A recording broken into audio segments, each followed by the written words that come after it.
Sa mundong puno ng ingay at pagmamadali, madalas nating itanong, nasaan ang tunay na kapayapaan? Ang puso ba natin ay makasusumpong ng pahinga sa gitna ng lahat ng laban? Ito ang kwento ng isang paninindigan, ng isang paglalakbay patungo sa pangmatagalang kapayapaan, hindi lamang para sa atin kundi para sa lahat ng ating minamahal.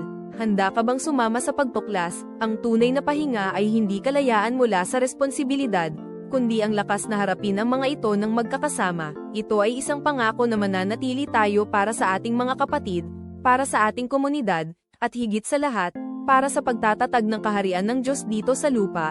Sa bawat hamon, ang ating pagkakaisa ang susi, kaya't sa bawat hakbang, sa bawat pagsubok, tayo'y humuhugot ng lakas mula sa salita ng Diyos, gaya ng matatag na paninindigan sa mga bilang kabanata 32 talata 18 na nagsasabing, hindi kami babalik.